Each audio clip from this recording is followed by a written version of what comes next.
Welcome to the FPL show where these two absolute amateurs discuss everything fantasy league, give you our thinking, and it's probably best avoided. But Frankie, would you like to start with the good news or the bad news?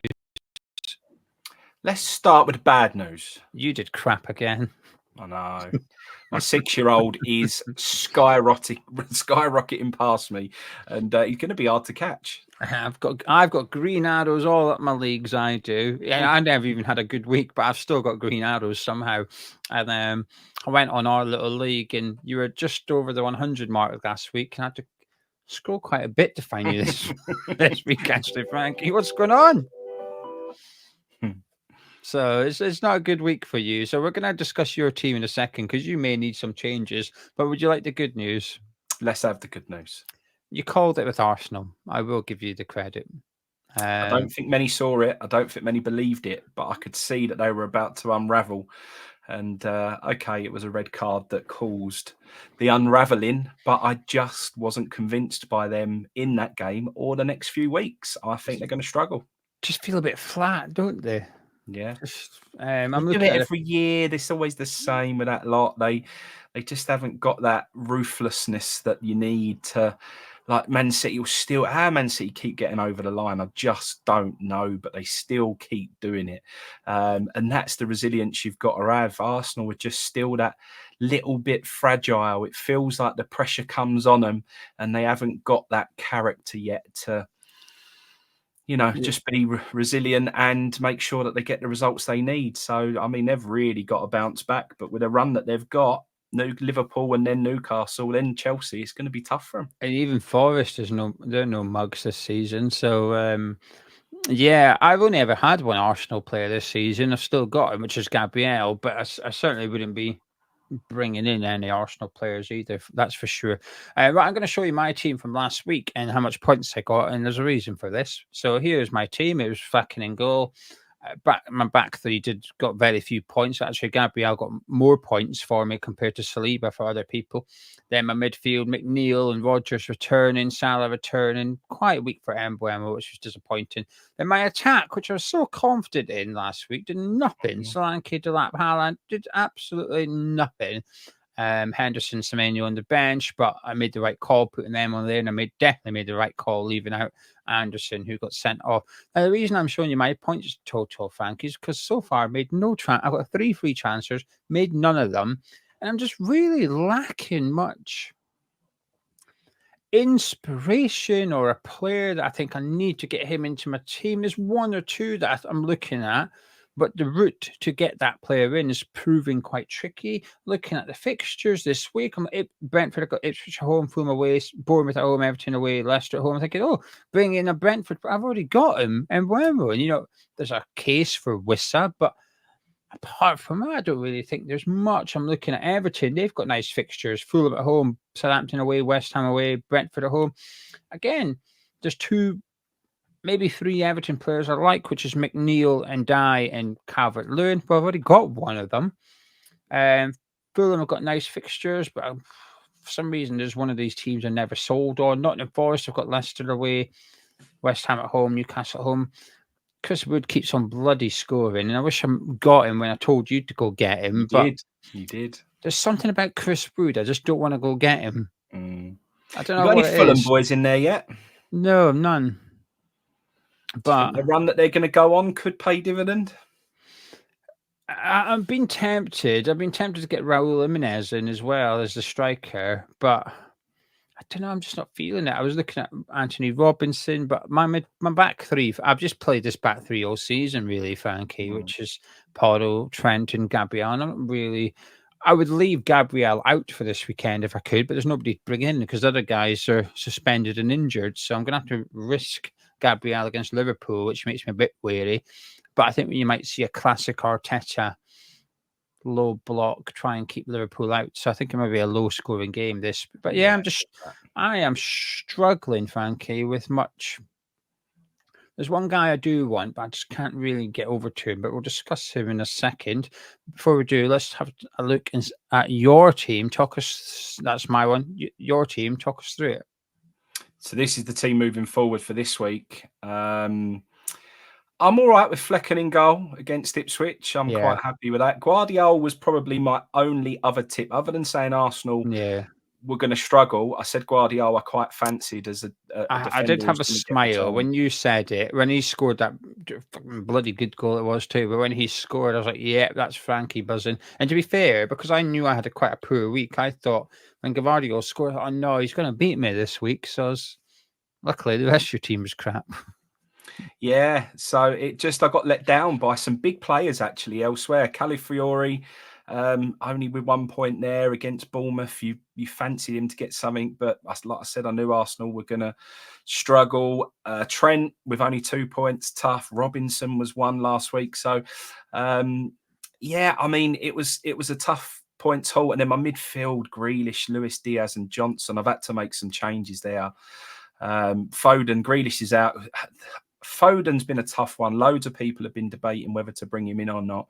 He hasn't been seeing enough minutes, but with Grealish and Doku both out, I feel like the timing's right for Foden.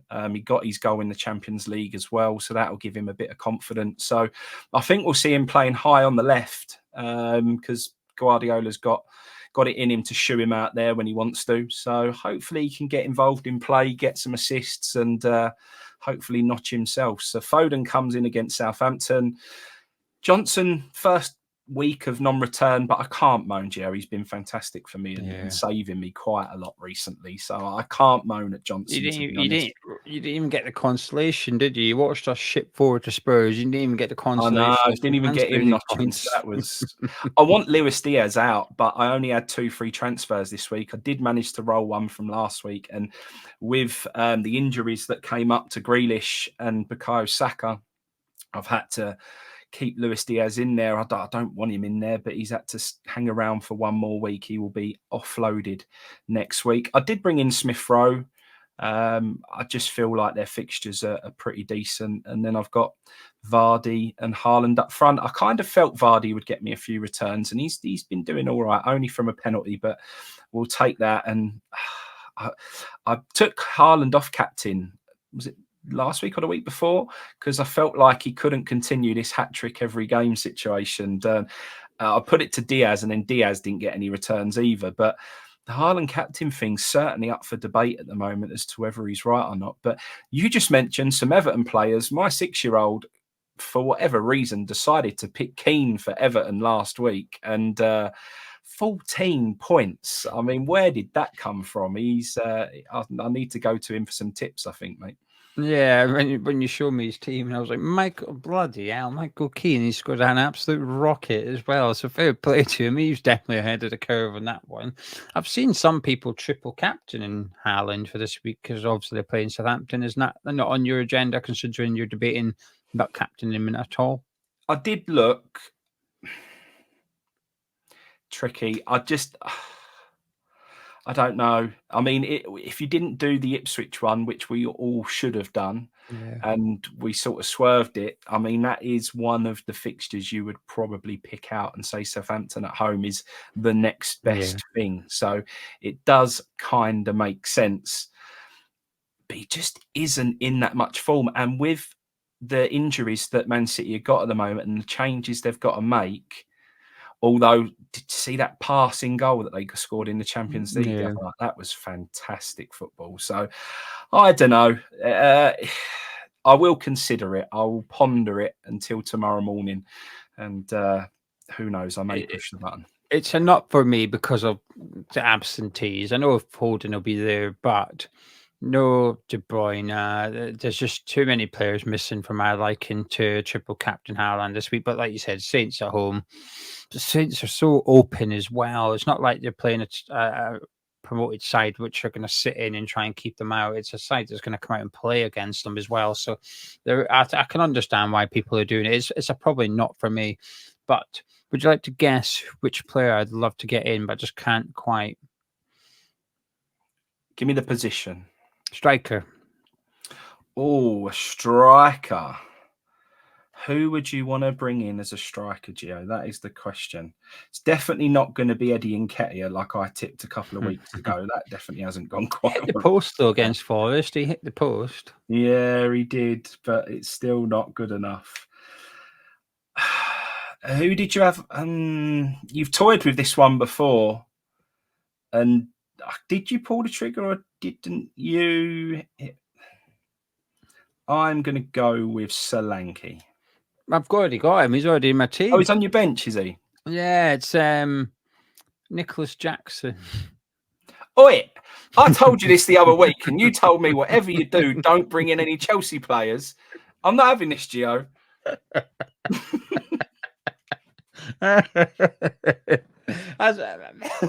said you could have Cole Palmer, but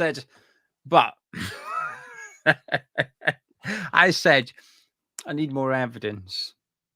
I've been presented with evidence, which is Nicholas Jackson is the undisputed number 9 at Chelsea. And his fixtures aren't too kind. That's the one thing putting me off a little bit.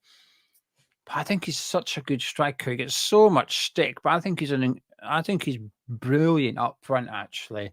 And there's not that many strikers this season guaranteed goals. I mean, there's Alexander Isak even scored a goal yet this season. What's going on with him?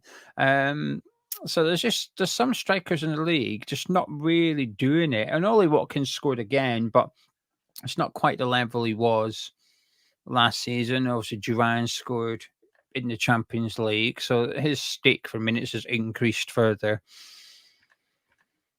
And yeah, I just feel like there's a Tottenham. I've got Solanke, and I'll probably stick with him. But what worries me is Spurs have got so much options in attack. There's Son, Kulusevski, Johnson, Solanke, Richarlison, Timo Werner, Mickey Moore's really impressing as a youngster. So Odobert. So they've got so much players, and James Maddison. I know he plays deeper, but he's still an attacking player essentially. So Postecoglou's just got so much options. I'm a little bit worried that Solanke's game time is going to start getting decreased a little bit. But yeah, I just think there's no outstanding candidates at the minute. And I think my 3 free transfers are just burning a hole in my pocket a little bit, Frank. I feel like I'm obliged to make some, although I don't have to. Like we said, though, that 5, I've always wanted to get to that 5 transfers. Injuries killed it for me. But those 5 free transfers are almost like a wild card because you've obviously got some shoe-ins. But 5 transfers is a lot. So I wouldn't necessarily make them without needing Yeah, to. I think I might roll it this week. And if I do a free transfer, what I might actually do, and this is going to sound a little bit silly, but hopefully it makes sense. I might get rid of that Wolves defender because he's broke. He's out for a long time. He's only 4 million, but he's broken.